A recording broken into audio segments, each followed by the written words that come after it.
Hi there, everyone. Welcome to the Atlanta SEO for Local Businesses Meetup. I am Tricia Clements here with our co-host, Andy Simpson.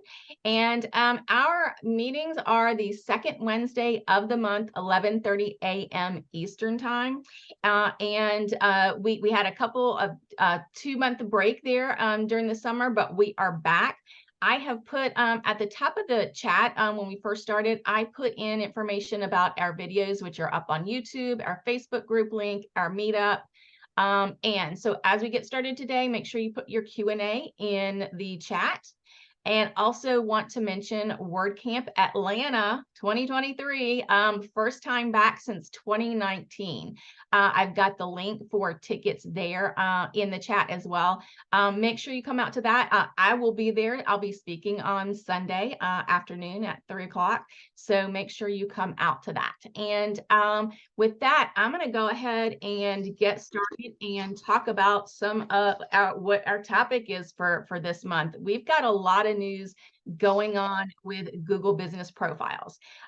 So I want to go ahead and get into it. I'm going to talk about first, we're going to go over some of the things on July 30th of this year. Google had a big reorganization of guidelines. And so I'm going to hit on a couple of topics with that.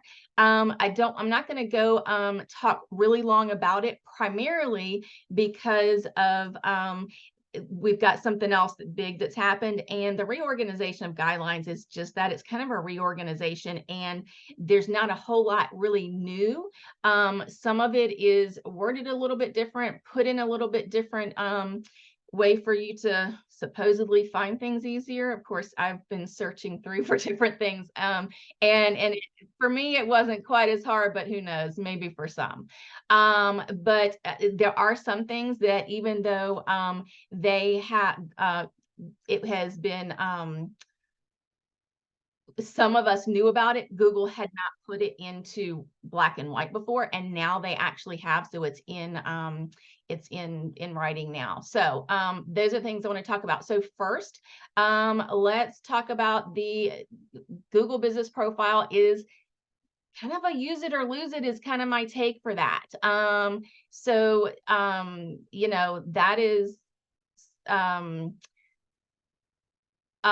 basically, sorry, I was looking at something on the screen there. So basically, Google has a thing. If you have an account, like your email account that is a user on there, you need to make sure that user account is active, not necessarily should log in. For the primary owner should log into your Google Business Profile.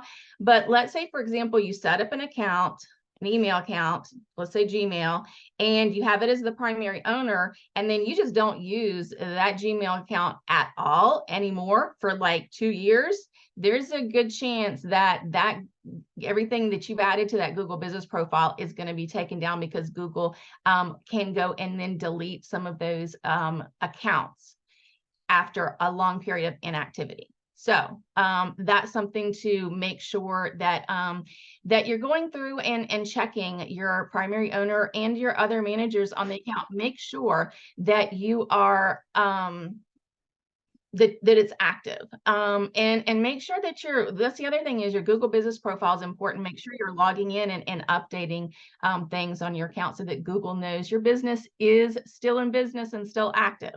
So that's the first thing I wanted to mention about it.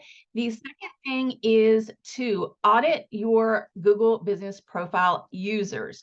So basically, any users, whether it's owner or managers on the account, please go and look at your account and audit them. Because I know over time, maybe you're working with someone, they're on the account, and then maybe you don't work with them after that for whatever reason. And you need to make sure you remove them from that account. And the reason is because your Google Business Profile can be suspended because of activity on other Google products. What I mean by that is that if you are using, let's say, a Google Ads or YouTube, and you're using that same email address as a user on your profile, and you violate Google's guidelines on, let's say, an ad that you're running, or some comments or a video or something that you've done in YouTube, you can get your Google Business Profile suspended because of actions on other profiles, other platforms, Google platforms. So it's really important to go through it and check that, and make sure who your users are, that you know who they are, and that they are not using that same email account on other Google platforms. Really, really important. So those are two of the big things from the reorganization that I took away and wanted to share and point out to you. Another thing that's come up recently, and this is exciting to me, is the social media profiles. And Andy, you can share. I think you had a something with the social media profiles. So basically, in the past, the way it would work is that you put your social media profiles in your schema, and then put that on your website. Andy knows all the details on doing schema. He's a lot better than I am at that. But the problem is that sometimes Google just didn't associate them, or maybe associated the wrong one. So you definitely, that was something that a lot of businesses had problems with, because they would have their social media on there and they pull in the wrong one. So you can see the social media profiles they've got here: YouTube, LinkedIn, TikTok, Twitter. The ones they have are Facebook, Instagram, LinkedIn, Pinterest, TikTok, Twitter, and YouTube. So those are the ones that are currently that are available. So just something to know. And it's in the, let's see, Andy had it where in the edit profile. It is it somewhere, I believe, below the below the website. So social profiles, that's where you would add them. So okay.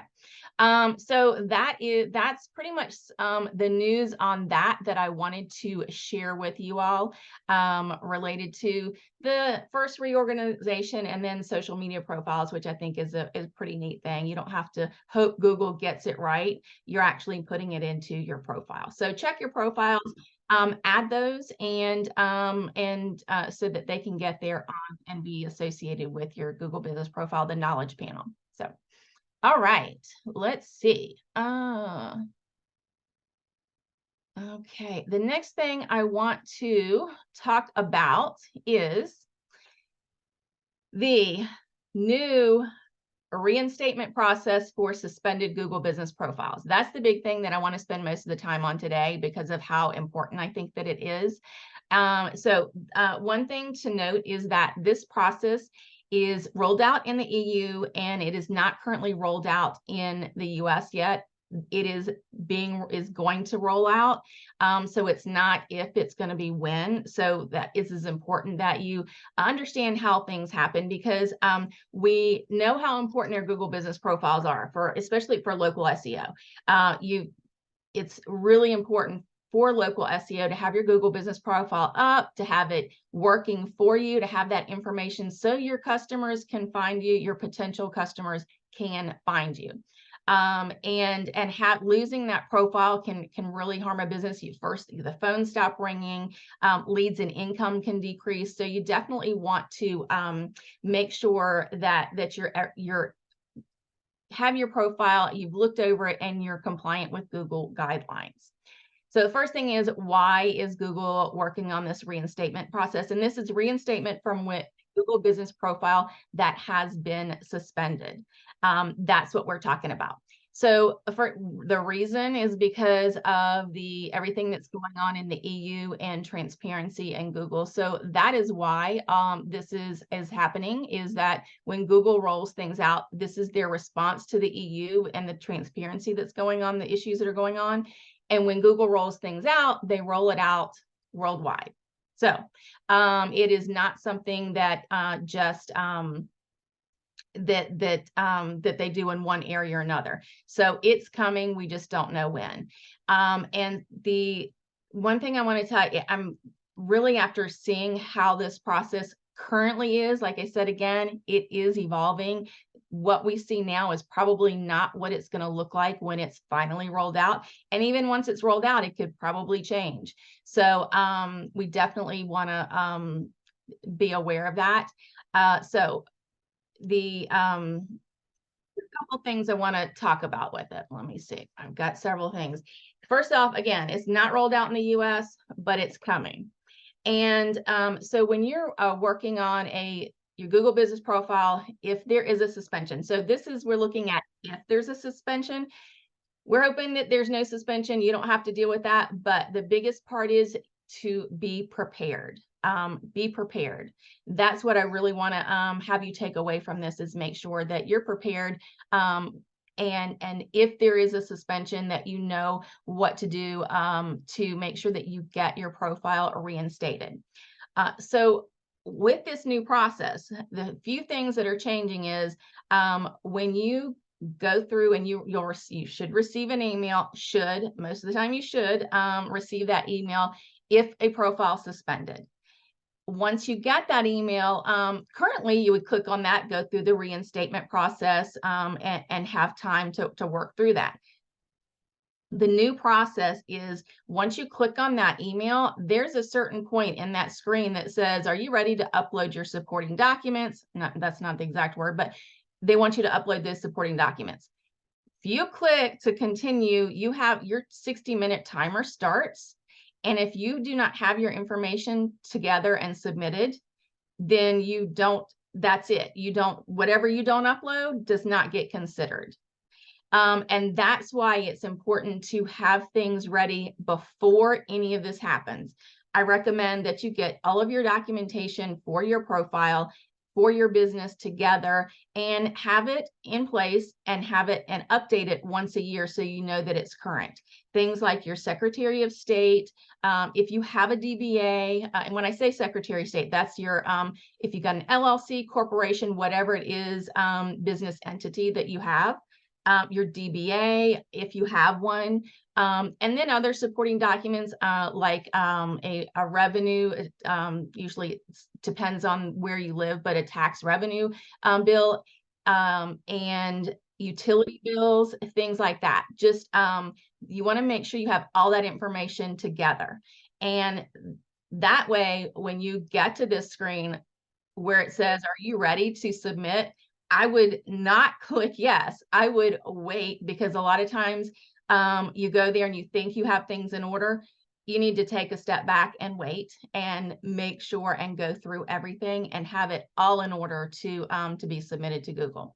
So the new process is once you click you're ready, you have 60 minutes. There's no countdown timer. You need to look at your clock and see what time it is. And you have 60 minutes to then upload and give Google your information. If you miss that 60-minute window and you don't have something uploaded, Google considers your reinstatement without that information. You won't have another opportunity. And this is another important thing to know for you all, and also for anyone else who is a user on that profile that might receive that email. To let everyone know, if there is an email that comes in about a suspension, I just tell them, do not click it. That is a rule that we have. Do not click it. And to then figure out what you need to do, because you don't want someone clicking on there and going through. I've seen, not in this, but in other aspects of business, people are filling things out and they just click, and just go on through. If they click, go on through, that 60-minute timer is going to start, and they're not going to have any documentation, and chances are they are not going to get reinstated.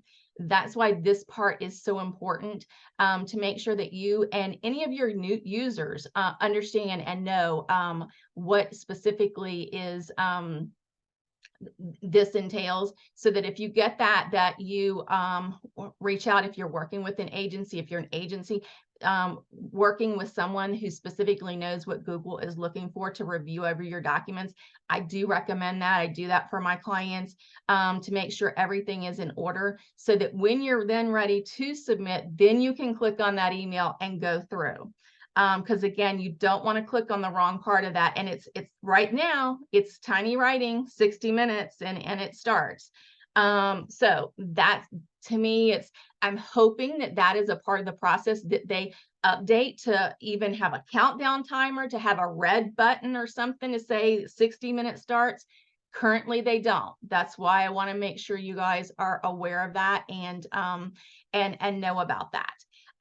The other part is, currently now, if you're going through a reinstatement, basically it is, you submit your information and you'll get an email back. Hopefully you're reinstated. If not, you'll get an email back saying you weren't reinstated, and you have an opportunity to then typically email back and forth with support if you have questions. The way the new process is going to work is that basically once you submit that, you're either reinstated or you're not. There is not like an additional appeal process. And now what's going to happen when it actually rolls out, we don't know. But that's why it's kind of looking at a, it's a one-time, one and done type thing. You submit your information and they reject it or deny it. That's why it's important to have all your information together the first shot and send that out to Google. You want to make sure that you have everything, it's in order and it's correct. That's one of the biggest things when I go through and review documents for clients. I don't believe I have ever had a opportunity where a client has sent me their documentation and I have not had to follow up with them and say, we need something else, or this needs to be corrected. So that's why it's important to not only have your documents in order, but know that they're correct.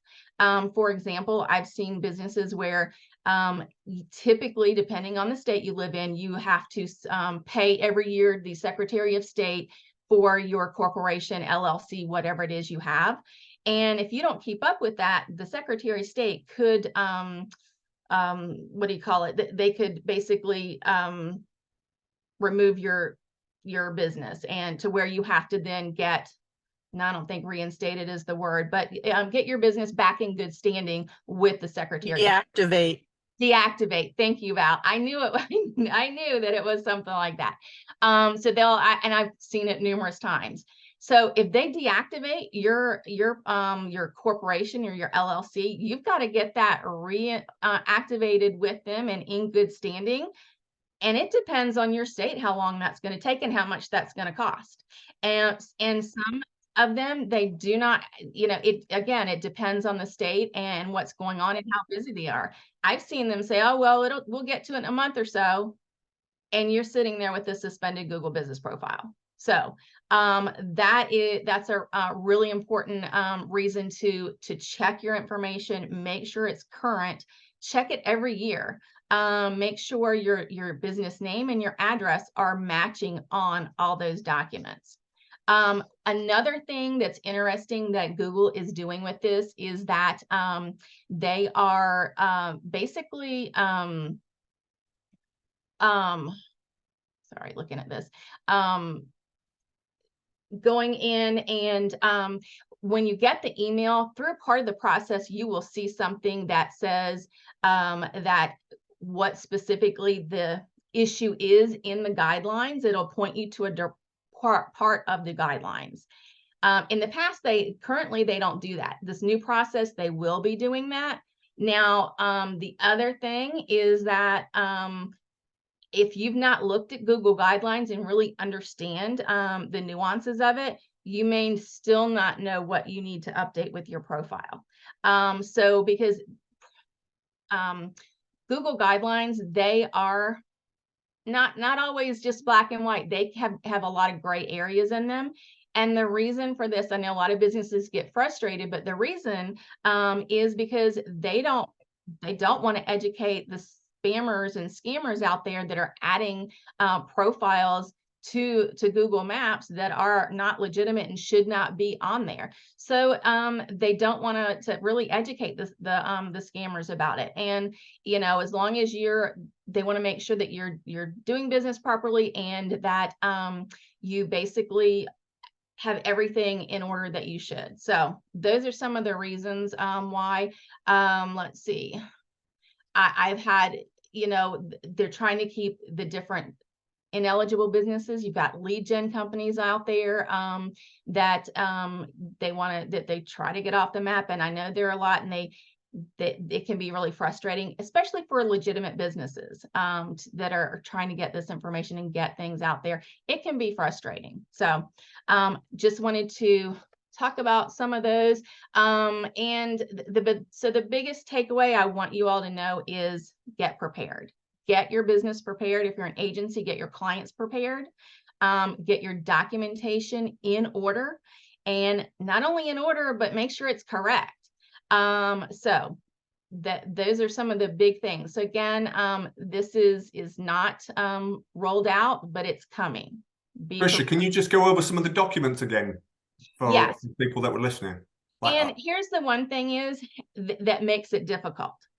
These documents can change based on what type of business you are, where you're doing business. So that's one reason why it's like, well, can't Google just provide us a list? No, because it's, well, if this, you know, if you're a corporation in this state and this is the type of business, all of it's different. But generally, you want to look at your Secretary of State, and you.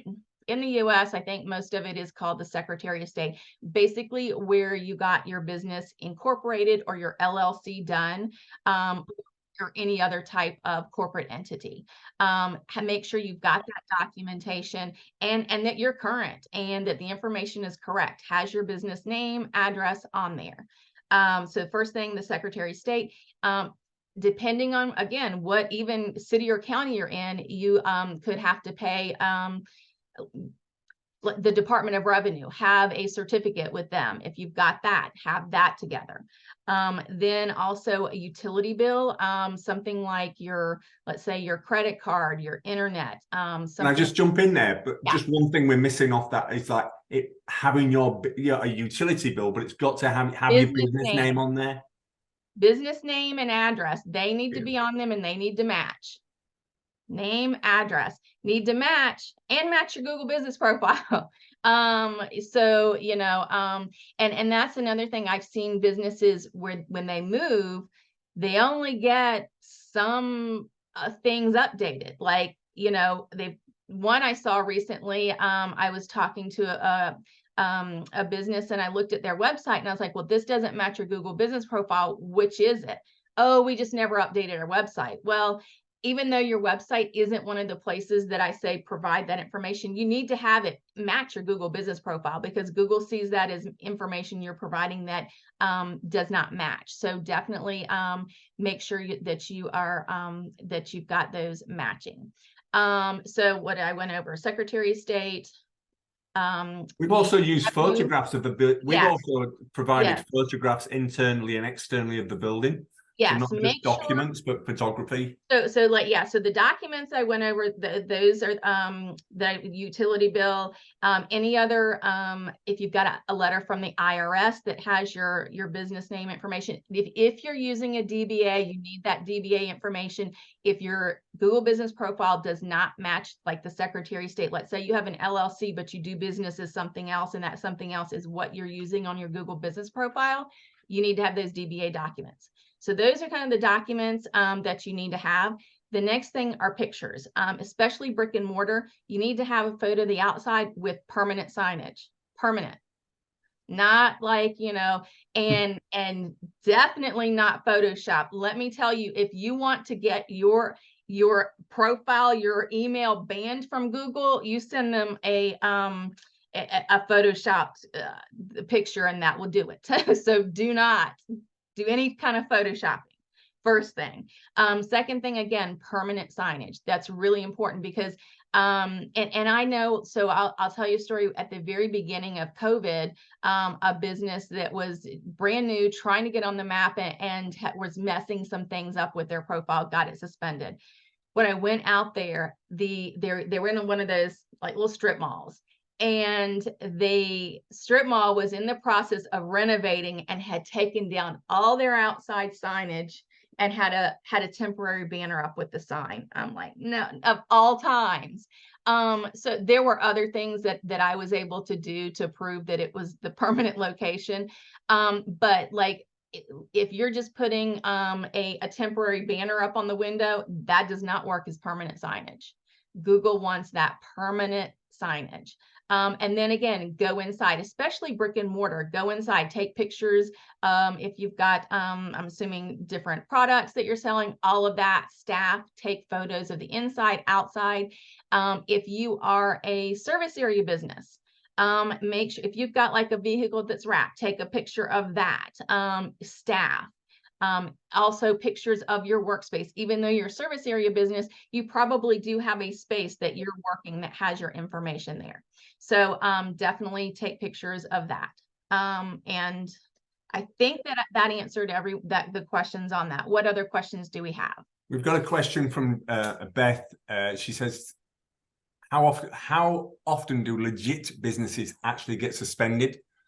And do you have any stats? I've said no to stats. So yeah, there's no stats. And as far as like how often legit businesses actually get suspended, I don't know. It's really hard to say because there's so many businesses on the map.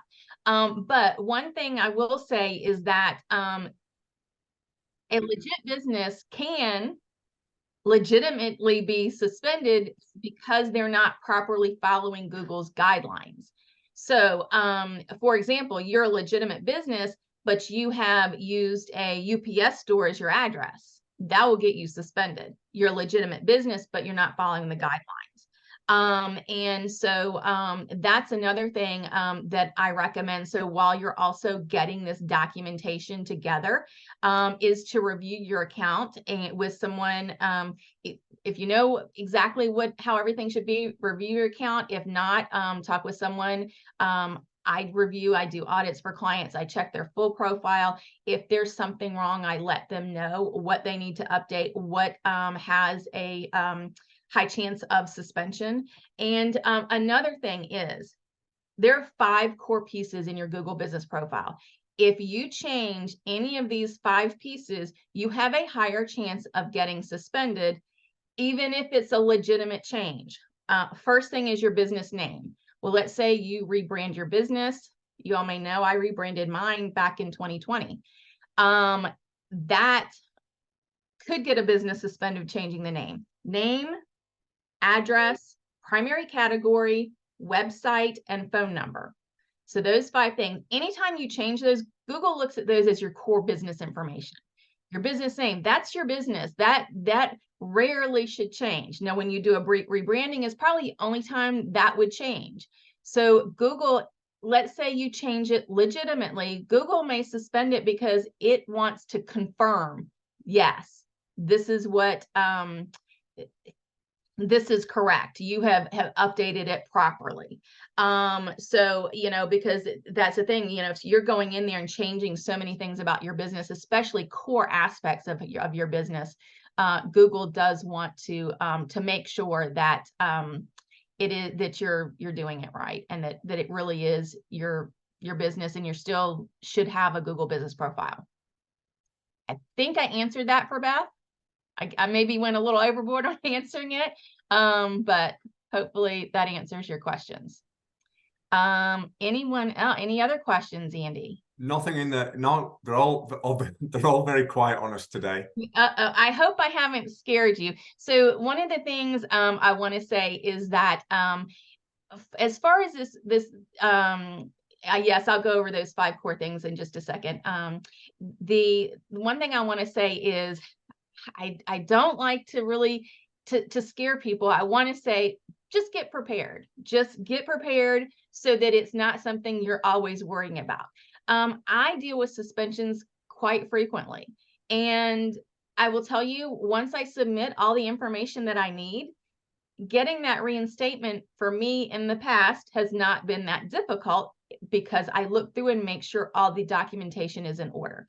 So really, a suspension shouldn't scare you unless you're not should not be on Google Maps. 100%. So that's the bottom line. Now, so there are a lot of nuances and things. So you know, definitely go through your profile, especially now that the reinstatement process is going to be updated and is going to be really a lot more stringent on things and what you can do. So let's see, there was a question about wanted to know the wanted to know the 5 core aspects again. I'll go through them again because I did kind of rattle them off. So there are 5 core aspects of your Google business profile. And if you make changes to these legitimate changes, they could result in a suspension of your profile. First is your business name, your primary category, your address, your phone number, and your website. And like I mentioned, there are times when you may change some of these. Let's say you have a rebranding and you're changing your name and your website. Then you're legitimately updating this. That's why when I work with clients, I'm like, before you touch your Google business profile, all of these things need to be in order. So let's say you rebrand yourself, you rebrand your business, you need to make sure you have all these others in place before you touch your Google business profile. And then let's see. So number 5, phone number. Oh, there you go. Phone number. There you go. Yeah. Yeah. Mail. I can't multitask. That's okay. And I tried to say them slower, but I know I rattle things off fast. One thing I want to talk about, the primary category. So there are businesses that are seasonal. So let's say, I think, like a HVAC company. In the summer, it's HVAC, and in the winter, it's heating. And they may legitimately want to change their profiles because in the summer, they're wanting the heating and the AC business.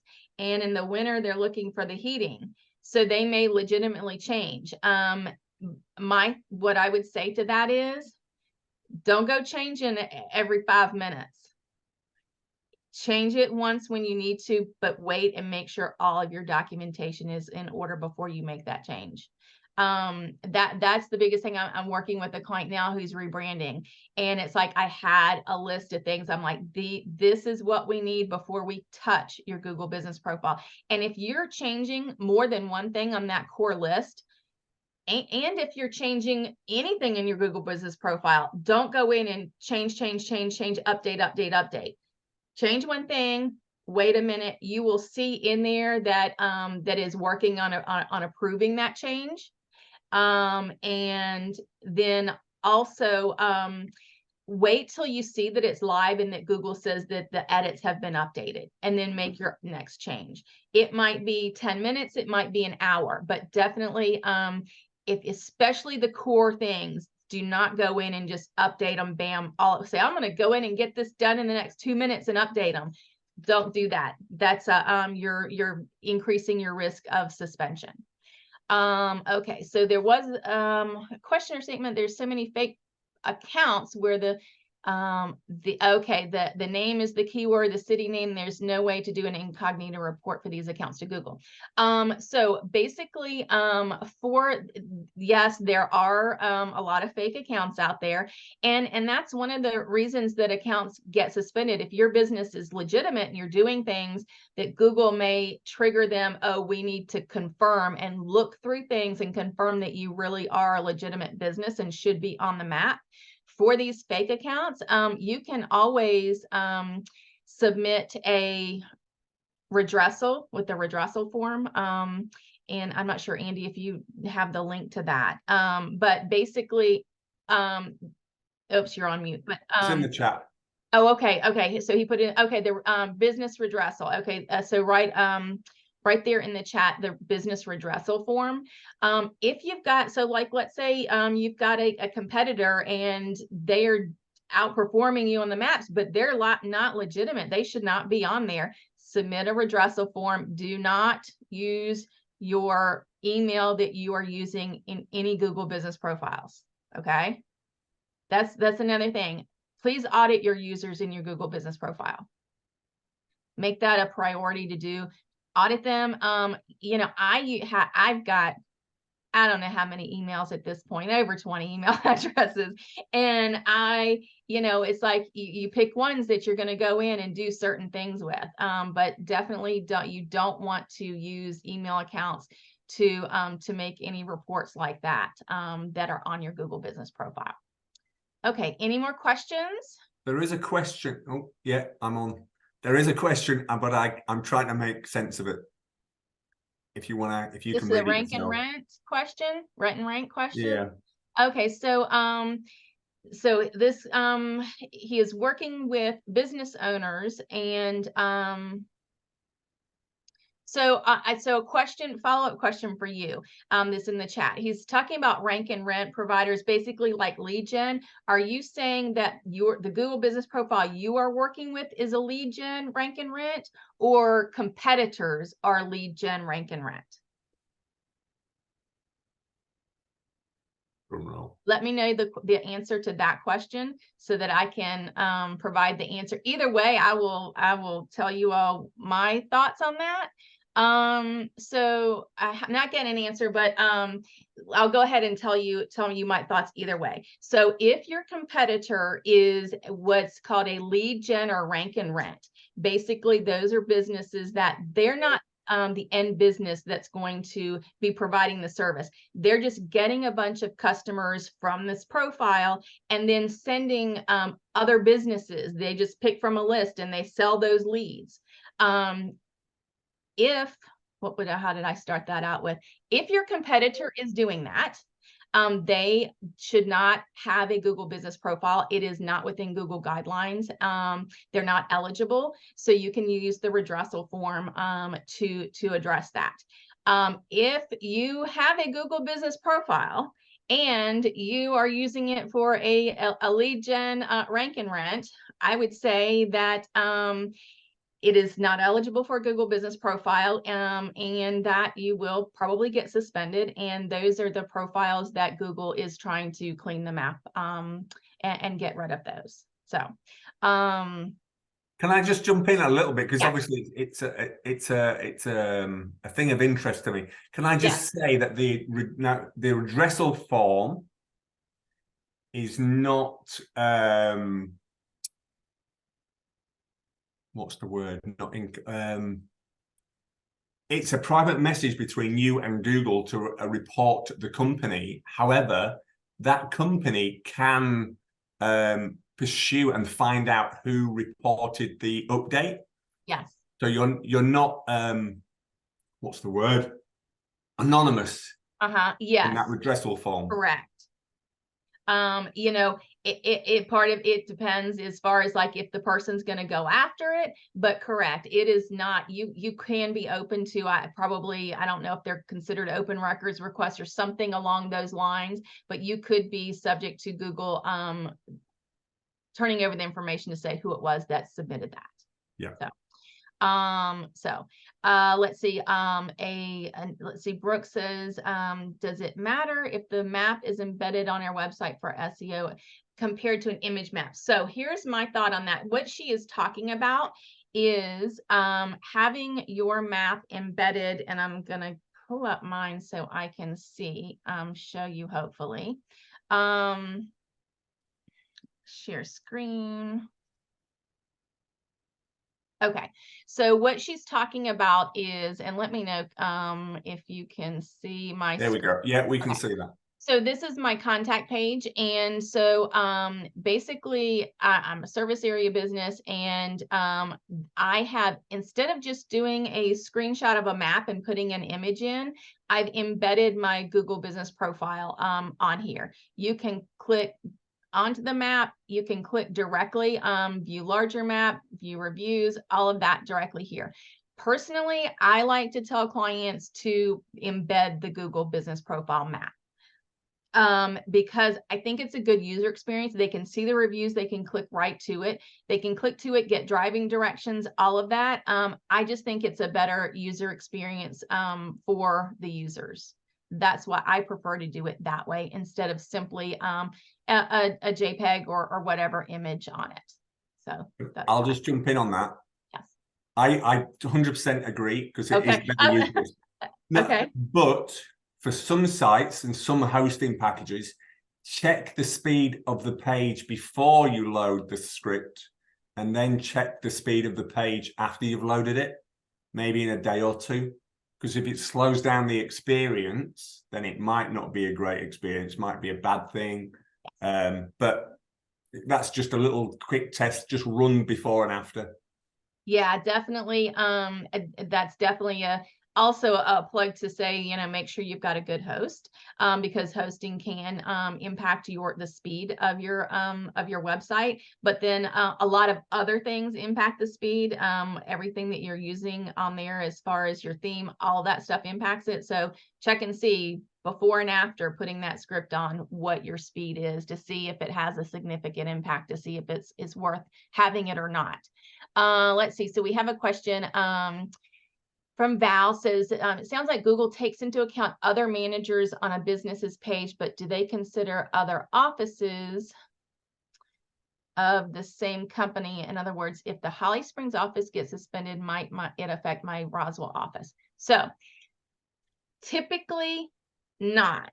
However, you could, and this is one thing I should have mentioned before, if Google does not like things that you have done, they could, and this is where maybe I was talking about the users. So remember when I said audit all your users on your profile, don't use that Gmail for Google Ads, for YouTube, no other Google platform, those users on your profile.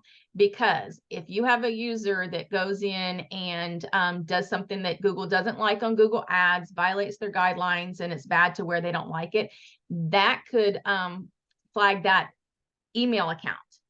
Any Google business profile associated with that that email can get suspended.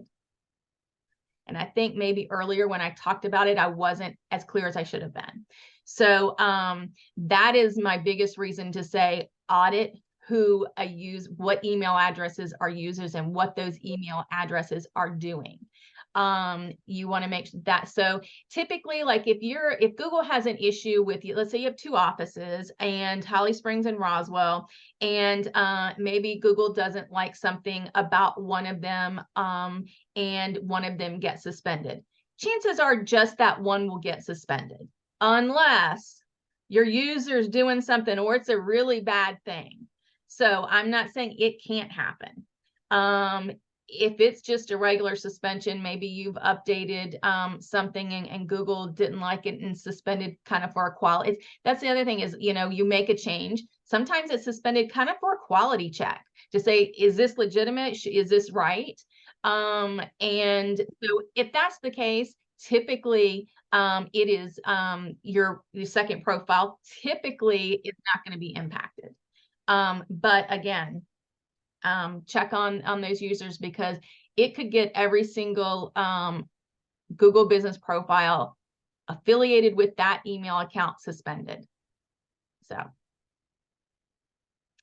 can I just jump in? Thank you for that, Val, because I was not very clear, I think, earlier when I talked about that. Yes. Can I just quickly jump in and show people that a quick thing that has appeared on Google Maps, which is quite useful? Yes.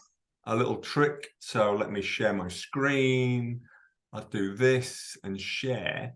What Google Maps has introduced, can you see my map? Yes. Is this blue shaded, let me just move my cat out of the way so I can see my own screen. This blue shaded driving distance, and there's also walking distance. So down here, look, this is a 15-minute parameter around that location of driving distance, which I can change to half an hour. And you can do this for a lot of small businesses, big and small, businesses big and small. And where this would be very, it's useful as a general, but one other thing it's going to be really useful for is when you're creating, like, say you have a service area business where you have your address hidden because maybe you work from home and you don't have clients come to your house, you go to them, and you have a service area business. Google has kind of a general, there's no set in stone amount, but they like to say that your service area should be within 2 hours driving distance from your address. So that would be one good place to use that as well, to see, well, what is about 2 hours, so that, you know, that's one of the reasons I see accounts suspended. Google Maps is really for local, finding yourself around locally businesses. So you shouldn't have your service area business service the entire United States. Even if you can have clients in other parts of the country or world, your service area in Google needs to be within that 2-hour driving distance. And because a part of being an eligible business for Google Business Profile is that you service businesses face to face in that specific area. So let me just, what I've not done is shown you how you actually fire it or trigger it. So I just chose a business. Okay, that was, yes, I was going to ask you that. Okay. So you just click on a business. Let's try Dunkin' Donut. Okay. And then you hit nearby. Yes. And then this appears at the bottom. You can change. If it doesn't appear, it will tell you. So I'm just gonna find a business that it doesn't work for. I won't be able to find one now. Never mind. But if I do nearby. Yeah, that's again, so again, it's a bit hit and miss. Sometimes it works and some, but in this example, so again, you know, chosen a business, I hit nearby, and now I can change my driving times. So this looks like something that you're saying it's not available for every single one, so it's probably being rolled out. And Google does that at times when if there's something new that they're working with, it might not roll out to every single thing on the map when it first starts. So there you go. So that's what So that's what it'll say. So I just chose another business at random, this Amazon delivery, blah blah blah, and it'll say no travel time data. So yes. Okay. Perfect. So it's just the nearby, and you'll see it appear. And again, no travel data for that. So that was it. Yep. Sorry. Okay. All right. Do we have any more questions? We've got about 10 minutes left. I know I went through a ton of stuff and have answered some questions, but is there any new questions you have or any clarifications that you all need? Oh, they stopped. One thing I'll share with the they stopped showing FAQ schema. So Brooke has a question about what you were just showing about the radius. She said, are you able to embed the nearby map? No. Yeah. I played with that one. That's a good question, but not yet, Brooke. Yeah, if the technical things like that, we can bet Andy's played around with it and tried it. So, but what hey, it doesn't. You can do a screenshot. You could actually put a JPEG, screenshot it, and put it on your website. Yeah. And that's the thing, is that, you know, like we were just saying, that right now you can't. Who knows if you could in the future. So it might be something to play with in the future as well. So yeah, no, many months ago I spoke about adding FAQ schema to your website, and it's actually, it worked for us for 3 years. Yes. But now Google have pulled that feature. So, you know, remember the SERP listing with the additional drop-down list of features, that no longer works. Yeah. So. Yes, definitely. And that's just like everything with SEO, it evolves over time. And what works one day may not work the next. So that was a good thing to do for what, 3 years, Andy? Yeah, we got it. We had it for 3 years. Yeah. So it was basically FAQ, putting those in. So when people in your website, so that when people searched and had those questions, you really came up in the search results with those. It just made your results stand out more, make it pop. Very good on mobile. Yeah. I think one gut feeling is why they're doing it is because they're introducing new features of the SGE, the search generative experience, into the search results. So I think they want to remove other distractions from the SERPs to feature more on the SGE features that they're rolling out. Yeah. Okay. Let's see. We do have a question from Aaron. He says, his business deals with document scanning.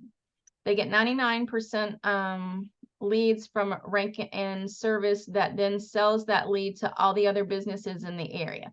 In my opinion, they are basically stealing from local businesses. Is there a process other than the redress page that you already shared to get them removed from Google rank and rent?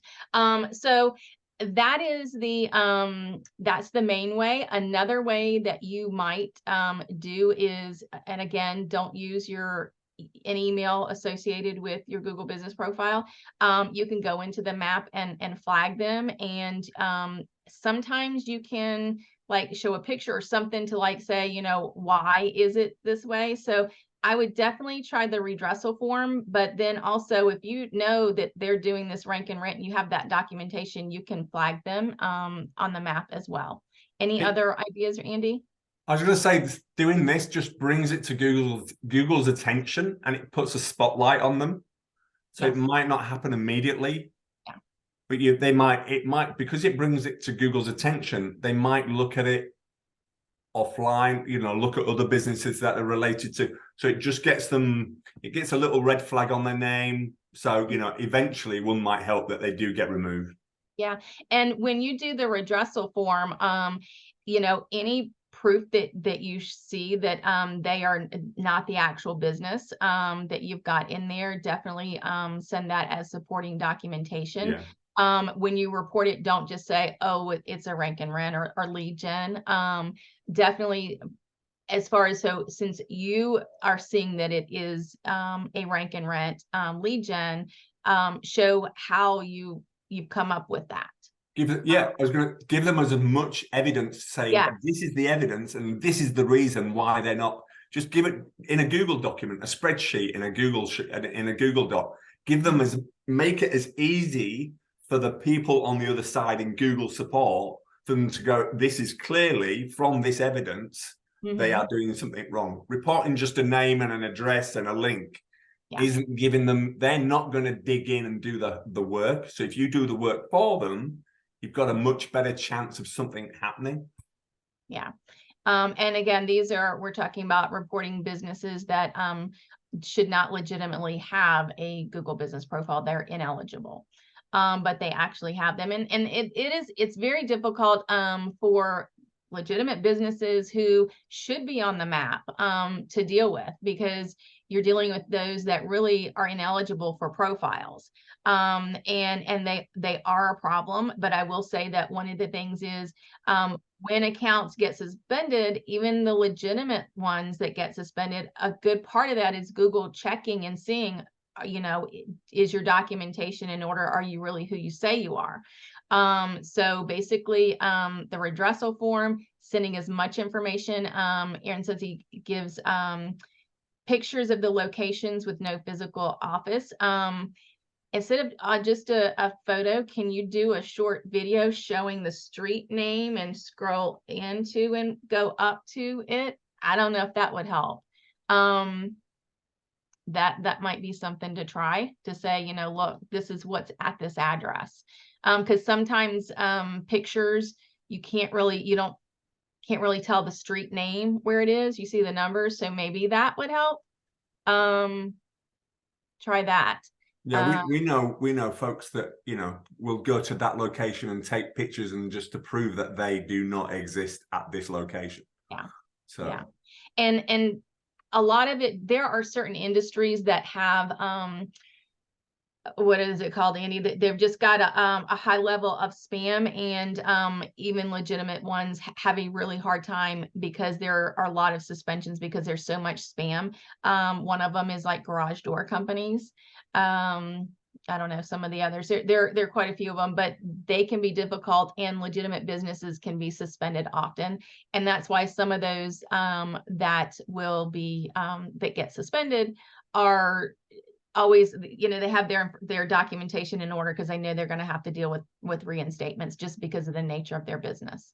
And one thing to talk about is they didn't mention a video verification. You know, a lot of times with when you're adding your profile, or if you move address, you do have to a lot of times re-verify. And one of the things that's kind of pretty much rolled out everywhere is you're going to be required to do a video verification. That does help Google say you're a legitimate business, because you know, if you're taking a picture and you do certain things and cut off certain things, where if you've got a video showing from the street to your business, unlocking the door, going in your business, showing behind the counter where regular people, customers are not allowed to go, going back in the back of things, that is, take a look at the video verification. That can help as well when working through some of those too. So let's see, one last question. Google is asking for video with street address. After COVID, many people are working from home. So yes, you still, so these are service area businesses. Last question, because we're running out of time, but yes, if you have a service area business, meaning your address is hidden and, for example, you work from home, yes, you still need to do that video. And you're showing your address that you are verified at. So you're going to take that video from the street, showing the street signs, to your house. If you're a business that has wrapped vehicles, and show the tools of trade. So like, let's say that you're I don't know, whatever home improvement, and you've got your truck there that's wrapped, that has all of your equipment. Open it up and show all the equipment, show your wrap, go inside, show yourself unlocking the door, go inside. Typically you are going to have some type of desk computer that you work out of for that business. Show that desk, have your Secretary of State information, and a lot of times if you've got business license, things like that, show that information, that video, show you accessing all of that information. The one important part is show yourself unlocking that door. So I think that can a business have a lead gen website and it's GMB? No. So that's the whole point of the lead gen that we've been talking about. The lead gen businesses are not ineligible for Google business profiles. So there should not be the phone number or website to a lead gen company on a Google business profile. So okay. So that is, I think that got us through most everything. So if you guys have questions, Andy put my information, thank you, on there to reach out to me for Twitter. It's YourBizWatchdog, and just yourbizwatchdog.com/contact. And yes, WordCamp, I'm excited for WordCamp Atlanta this weekend. Go on and get your tickets. I'll be speaking on Sunday the 15th. We will see you all next month. That is Wednesday, November the 8th, 11:30 a.m. Eastern time. Again, the second Wednesday of the month. Not sure what we're going to have as our topic, but if you guys have anything you want to hear about, send us a message and let us know. Thanks so much for joining, everyone, and we will see you next month. Thank you, everyone. Take care.